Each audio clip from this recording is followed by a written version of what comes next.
ojúmọ́ lórúkọ Jésù ojúmọ́ ayọ̀ ló máa jẹ́ fún wa.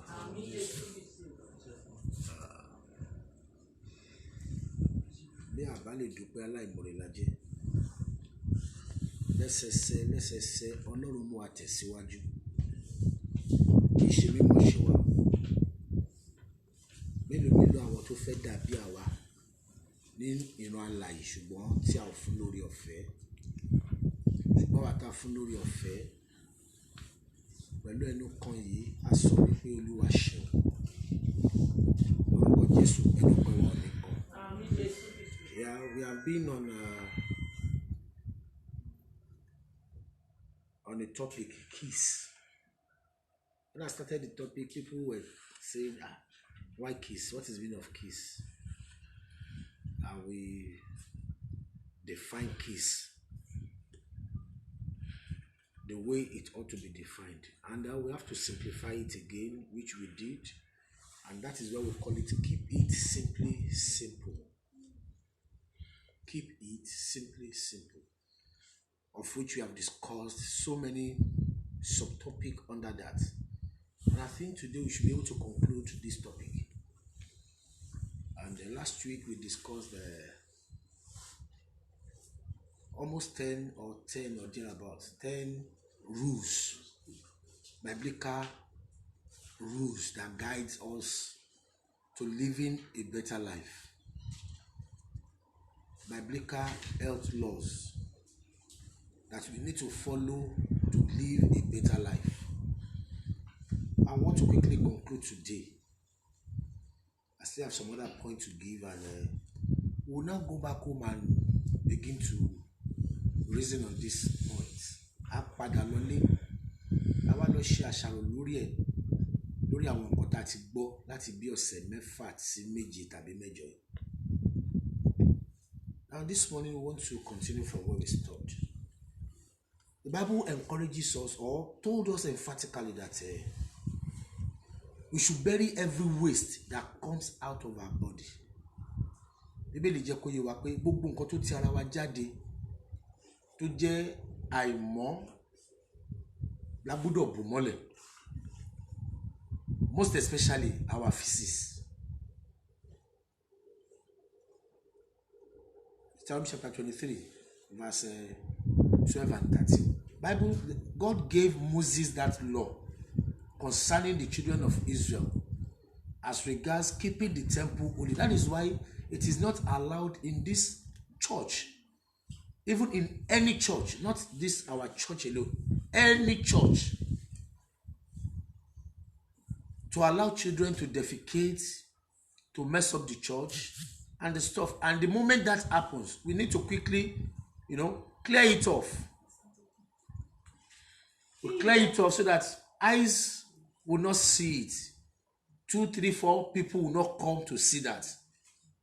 And immediately that is done in our own church, Celestial Church, the next thing to do is to sanctify the house of the Lord.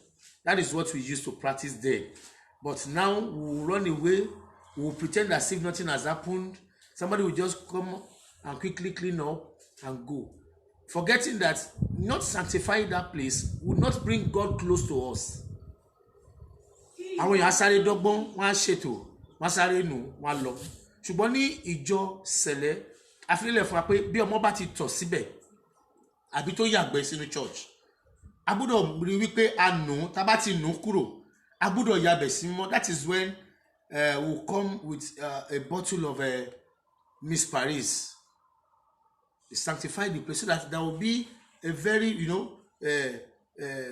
good smell around that place.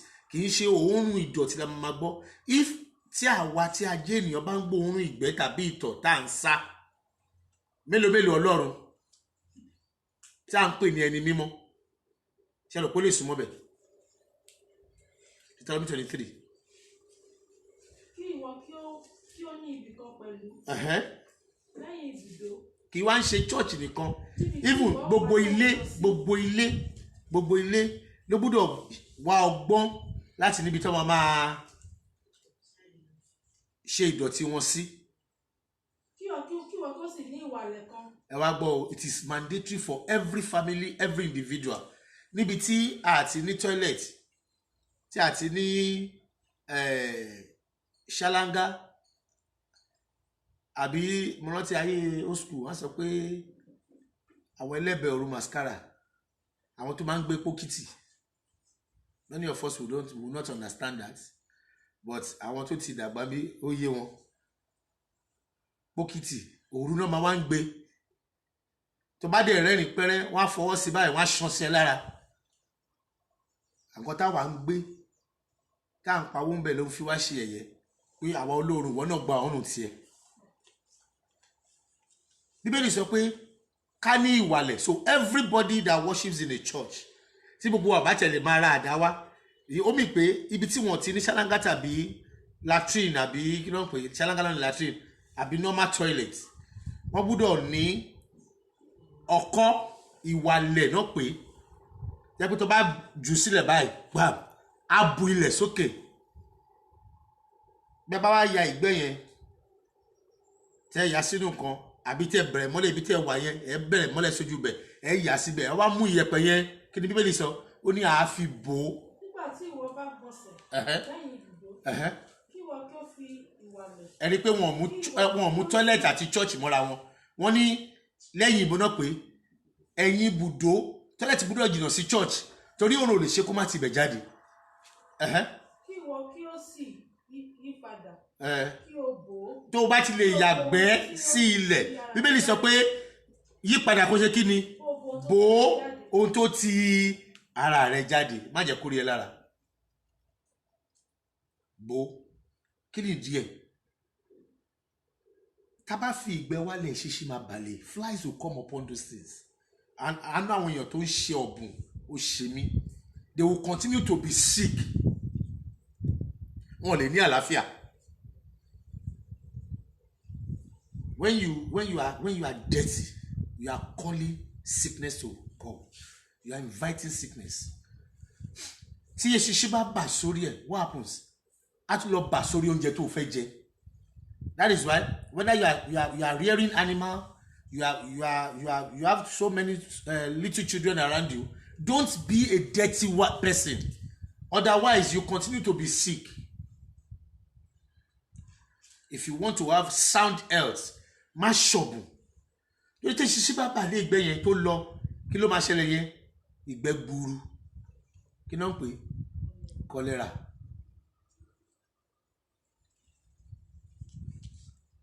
Let us go back and address this issue. If you are dirty in our homes, let us correct it. If you are the type that doesn't even feel concerned when your children defecate around the church or around your home, ṣá lọ ṣe kinní kan, ṣá lọ fi kinní ṣe síbẹ̀ kẹ́ máa lọ. Ó ń padà bọ̀ wá báyọ̀. Àárẹ̀ àti àìsàn ló fi ń ṣeré. Another one says, avoid eating animals that were strangled. Àwọn kì í ṣe rí animals that were strangled. Àwọn tí a fi ipá pa tí wọ́n kérora kú. Bíbélì sọ ká ṣe kí ni? Ó ní ká yà kúrò ká má jẹ. Ká bá ka ẹ̀kọ́ tí ó tẹ̀lé, ẹ̀kọ́ yẹn ò wá sọ ọ̀rọ̀ ohun tí a fún lọ́rùn pa nìkan àbí ohun tí a fi ipá gbẹ̀mí ẹ̀ nìkan. There are other things there tó wà nínú family yẹn tá a gbọ́dọ̀ kíyèsí. Act 15:20 verse 29. The same Act chapter 21 verse 25. Bọ̀ ẹ̀ka ẹ̀kọ́ ní méjèèjì. Ẹ rí bó ṣe ṣàlàyé. Ṣùgbọ́n kí a kọ̀wé sí wọn.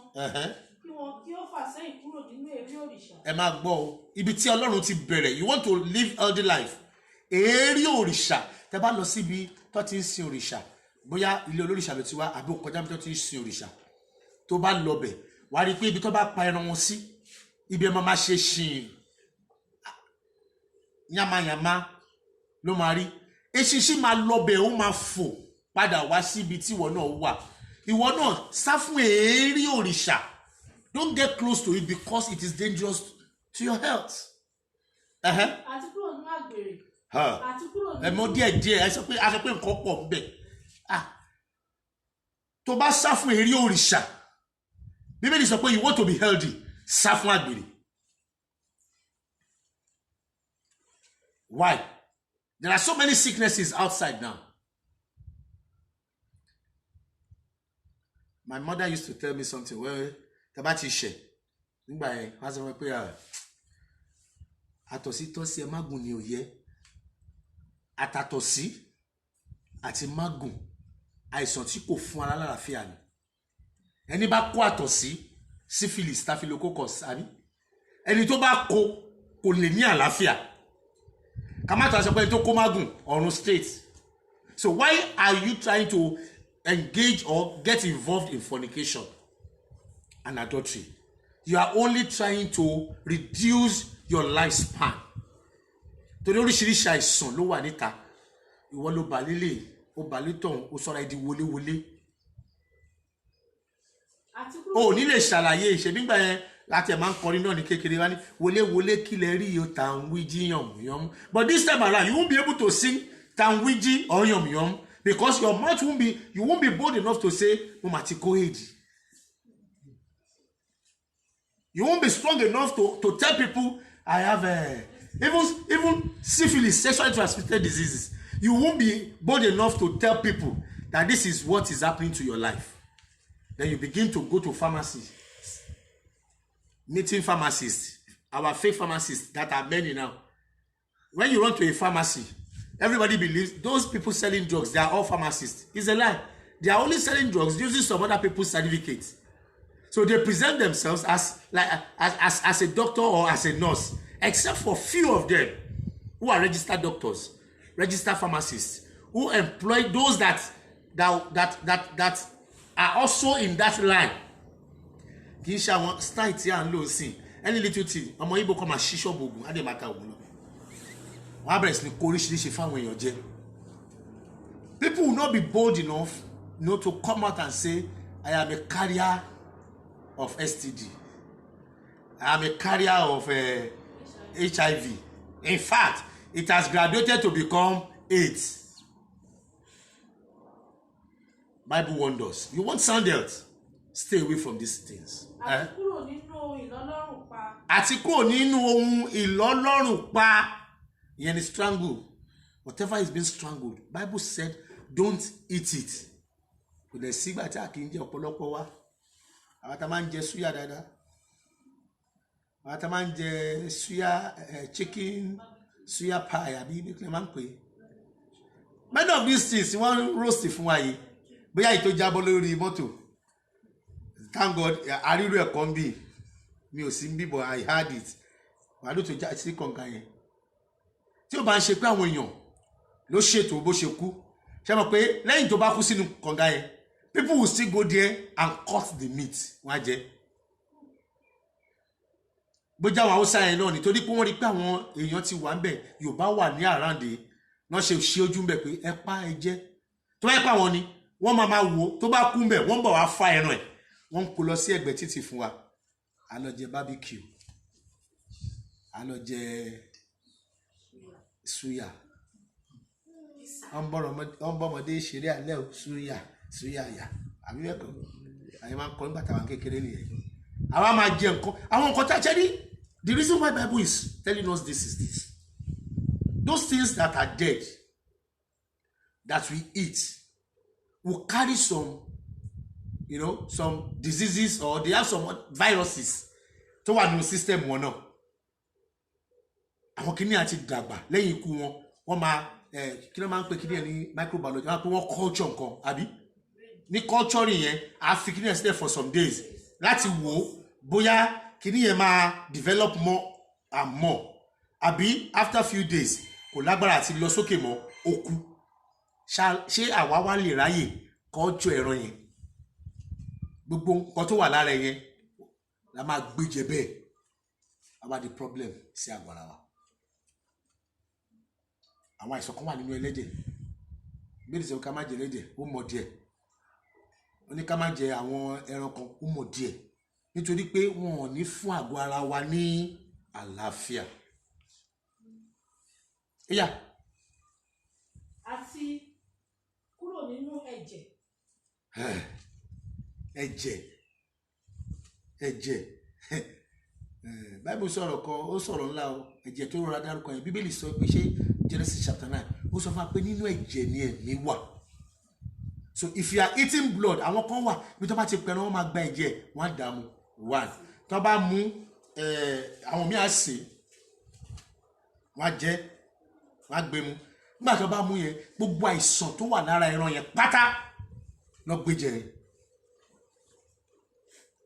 every of the disease in that very animal that was killed, whose blood was drank,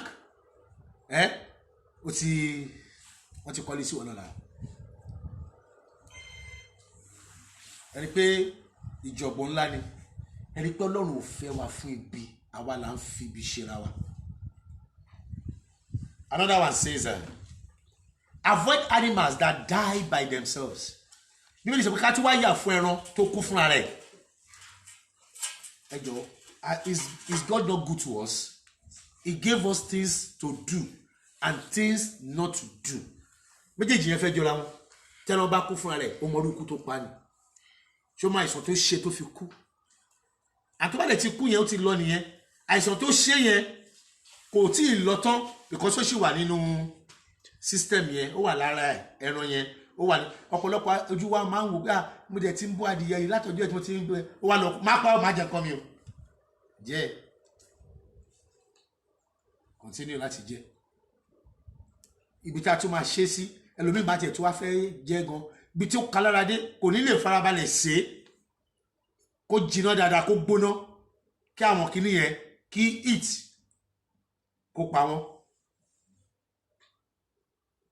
Cooking ẹlòmíì gan kò 100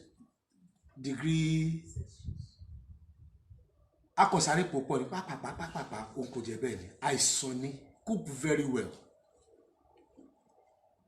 Another one says, do not eat animal fat or blood again. Genesis 9:4. You mentioned this.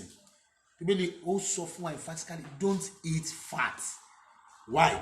If you eat fat, àwọn kan wà láyé wọn bí ọ̀rá bí iṣan ló máa ń jẹ. If you eat it, it will go into your system. Because our system is cold. At the same time, we have our system will always be warm. But when you are not doing anything, and your system is not warm but cold, gbogbo ọ̀rá tó jẹ yẹn ó máa bẹ̀rẹ̀ sí ní dì sí ara ẹ̀. That is when they tell us we have liver fat, we have blood fat, your blood viscosity is high, your vein and your arteries are not even taking in the accurate measure of blood tó yẹ kó wọlé. Kí ló fà á? Ẹ̀jẹ̀ yẹn ti tíkì ju ojú ibi tó yẹ kó gbà lọ, and as a result of that òun kọ lẹ́tà sí ikú ni. Àwọn ẹja àrọ̀ tútù a fi ṣe ẹṣẹ́ ní mòyò kí n jẹ wàhálà ni. That is why the Bible encourages us to eat fishes that has scale and fin. Only the best fish fún èèyàn ni ẹja tó ní ìpẹ́ tó dẹ̀ ní kí ni wọ́n pè é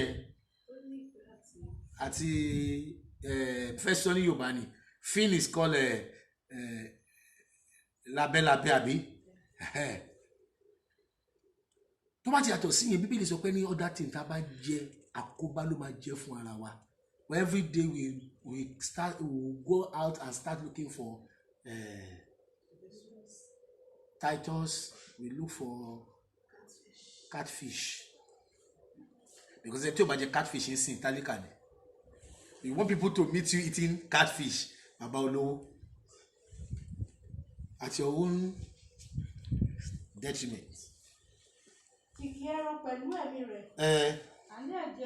Ẹ gbọ́ kìkì ẹran pẹ̀lú ẹ̀mí rẹ̀ wọ́n máa jẹ́ kó yé wa pé ẹ̀mí tá à ń sọ yẹn ní ẹ̀jẹ̀. Òun ni ẹ̀yin ò gbọ́dọ̀ jẹ. Má jẹ o. That is why anytime you are to cook fish or meat, wash it very well. Ẹlòmíì ibi táwọn èèyàn ya ọ̀bùn dé bó ṣe ń pa pàtó bá dà sínú bá yẹ dà sínú bá kọ̀ wá bẹ́ẹ̀ má dẹ̀ dà sóyún náà bẹ́ẹ̀. Wash it very well. Má ṣọ̀bùn. Little children, don't be dirty. Whatever, if you don't want to die young, be the clean and how do I put it now? Be conscious of your health. Make sure anything that is called death or dirtiness is far away from you. Ó débi ká múra, ó débi ká wọṣọ, ó débi ká rìn, fọnu ẹ lásìkò, wẹ̀ lásìkò. I told you last week, don't block the air pores on your skin. Bá ti jẹ́ kí ojú atẹ́gùn, ibi tátẹ́gùn gba olè ṣàgbà rẹ̀ di tí ẹ ti bá ẹ àìsàn ti dé. Àwọn ọmọ mi wa, àwọn dáàdi wa, ọmọ wa máa tọ̀, ẹni ẹ jẹ́ kó máa tọ̀ sí ọmọdé ni ẹ jẹ́ kó máa. À ń ba abẹ́ jẹ́, à ń ba àgọ́ ara ẹ̀ jẹ́. Tọ́mọ bá tọ̀ tó yàgbẹ́, ẹ lọ clean up fún. Aṣọ ìgbẹ́ má kó sílé. Ọ̀pọ̀lọpọ̀ àwọn ìyá wa tó bá ti lórí wa máa gbá gbolo kiri.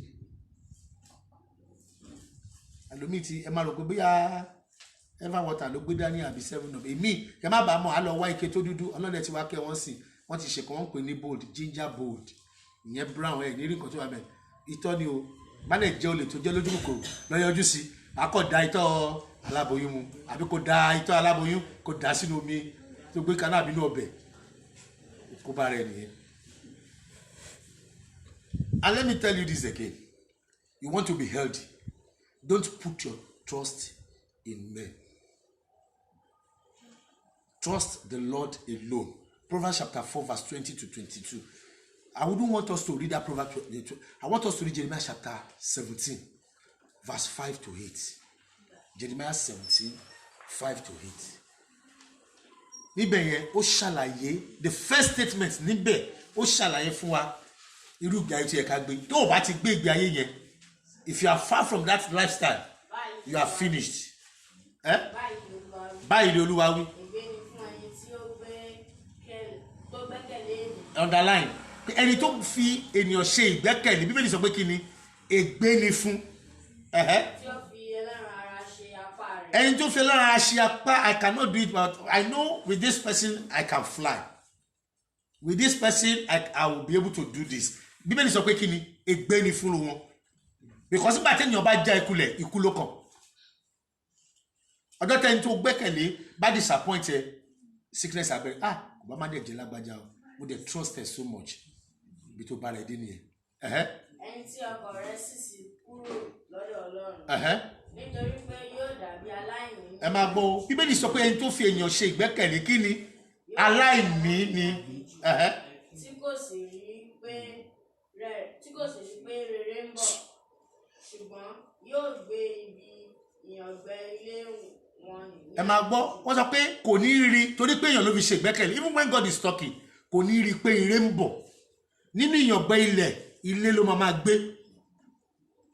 Ilẹ̀ iyọ̀ tí a kì í gbé inú rẹ̀. Ó parí poisonous land ló ń gbé because men we are toxic. Tó bá ti fara ẹ léèyàn wọn àwọn ló máa ṣe ẹ pa wọn nínú èèyàn náà ni oore wà lára èèyàn lóore wà so be careful know God first before you start running after men. If you put man before God you are finished. You will never be healthy. Ojoojúmọ́ wàhálà ni kò tó bá ti rántí pé alágbájá tó bá ti rí ó dẹ̀ disappoint ó lè jẹ́ kúrò bí tí mo wà ó ń dẹ̀ kọ́ ìwọ ló ń ṣe ara ẹ̀. You are the cause of your own problem. So you have to understand that everything you need to survive on earth to remain healthy is with the Lord. Ẹ̀gbọ́n olórí kan sọ pé gbogbo ohun tó wù mí ó ń bẹ lọ́wọ́ Olúwa mo ń bẹ̀ ọ́ bàbá òkè tètè ṣe fún mi gbogbo ohun tó wù mí ó ń bẹ lọ́dọ̀ rẹ bàbá. Ẹni tó mọ̀ nìyẹn ó direct gbogbo nǹkan tó wù yẹn ó direct wíwá ẹ̀ sáyé sọ́dọ̀ Ọlọ́run ó establish wípé Ọlọ́run nìkan ló ní gbogbo ẹ̀ lọ́wọ́. Those who break God's rule regarding care of the body machine, if you break the rule concerning this body machine, how we ought to operate as a machine, I am sorry, such a person will reap broken bodies. Gbogbo ẹ̀yà rẹ̀ ni wọ́n máa daṣẹ́lẹ̀ díẹ̀díẹ̀. Ẹ mọ̀ pé when the machine is not well taken care of, kí ló máa ṣẹlẹ̀ sí? A daṣẹ́lẹ̀. Galatians chapter 6 verse 7. ó ní ká má tọ̀ yín jẹ a kò lè gan Ọlọ́run ohun tó bá ti fi sí ara ẹ̀ ló máa bá ń bẹ̀. kí a má ṣe tàn yín jẹ a kò lè gan Ọlọ́run nítorí ohunkóhun tí ènìyàn bá fúnrúgbìn ni yóò sì ká. ẹ mọ bó ṣe rí yẹn ó dàbí ẹni tí yóò tọ́jú mọ́tò ẹ̀ tó bá yá ó máa ṣòṣò ká máa gbé mọ́tò yẹn rò. If you have a car and you are not taking care of that car, one day the car will disappoint you. I am concluding now. Those who continually break God's law of health will ultimately be destroyed by the Lord. Ọlọ́run fúnra rẹ̀ á fa ìgbà Sátánì á fa ìgbà àwọn kìíní yẹn láti lò pa 1 Corinthians chapter 3, 16 to 17.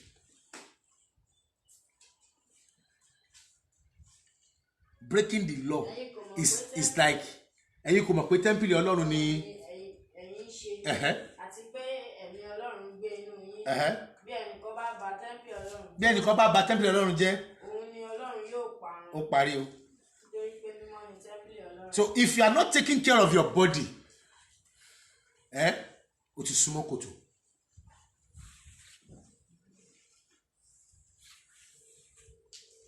Disregarding the biblical law concerning health is like looking away from the law of gravity. Kò sẹ́ni tó exist láyé yìí tí law of gravity ò ṣe kí ni tí kò hard lórí ẹ̀. Sorry, I'm talking science now.